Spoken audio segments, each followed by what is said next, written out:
Test 49, section 4, number 9, an executive says, in order to add to our profits, I was planning to promote and distribute herbal tinctures. Oh boy, okay. Um, cool. What about these herbal tinctures? However, some members of my advisory staff questioned the medical efficacy of such products. Okay, yeah, I'm not really interested. I'm an entrepreneur, but I really hate money making ideas that don't also do good for the world. So, if the plan is, oh, I want to sell fake herbal tinctures, I would be among those members of the advisory staff that are like, really? That's what you want to do? Are you going to be able to sleep at night doing this? The executive continues, so I have consulted a variety of reliable medical publications, and these likewise claim that herbal tinctures are ineffective. Okay. All right. So are you going to do this or not? It sounds like maybe you're not. Therefore, I must conclude that marketing such products would not produce the result I intended. Oh, God. Just because you're an executive doesn't mean you're smart. I was reading last night about I think they call it the Peter Principle. It's a term for people getting promoted to the point that they're no longer good at their job. That might have been what happened with this executive. Like, this executive was really good at sales and then was really good at sales management and then somehow ended up in the CEO's office and is now a complete dumbass. That's possible because that argument is terrible. It was a dumb idea to begin with, selling fake herbal tinctures. People are challenging you on the ethics. You went and did some research, and it turns out that the doctors agree that this shit doesn't work. If you from that concluded, oh, well, therefore it would be unethical of me to do this, I would have to pat you on the back and say, yeah, good job.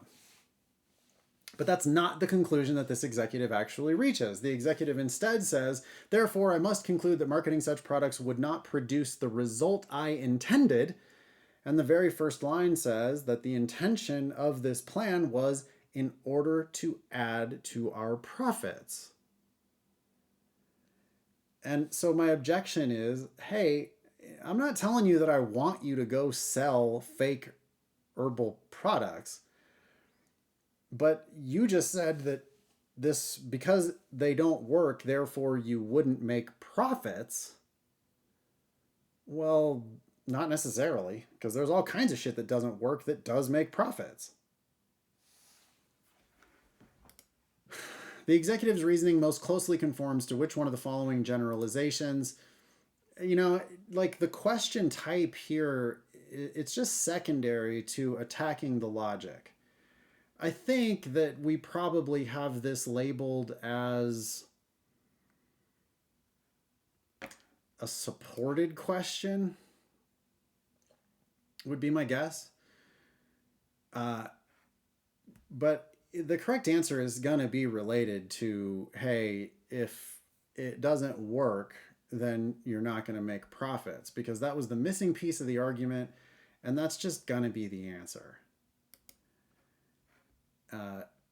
So always attack what people are saying, then look at the question. And, here it seems like it's a supported question, or a necessary assumption question maybe, but the critical piece is to recognize that this executive is a dumbass who thinks that just because it doesn't work, therefore it's not going to make profits, which was not in evidence and needs to be added to this evidence in order for it to make any sense. A, to be reliable, a medical publication no, it's not about medical publications. I don't need to read that anymore. I want an answer that says this shit doesn't work, so therefore nobody's going to buy it. Or this shit doesn't work, therefore it's not going to increase our profits. B, if a majority of reliable sources conclude that something is medically ineffective, then it almost certainly is medically ineffective. I don't know that a majority of reliable sources conclude this. I mean, I do know that the executive consulted a variety of reliable medical publications, but I don't know that that's a majority of, I don't know. C, consulting reliable publications is not by itself a reliable basis for determining whether or not it would be profitable. That's like a must be false, because this executive did consult these publications and say, okay, so it's not going to be profitable. D, it would not be profitable, here it is, to promote and distribute a new line of products if these products have almost, until it got to adverse medical effects. Where does it say adverse medical effects? It says that they are ineffective, but ineffective doesn't necessarily mean adverse medical effects. E, the promotion and distribution of a new line of products will not prove profitable, there it is, if a number of reliable authorities declare them to be ineffective. I don't know that it was a majority of reliable authorities. I know that it was a number of reliable authorities. Some reliable medical publications have said that this shit doesn't work. And E says, oh, so it's not going to be profitable because these people have said it doesn't work.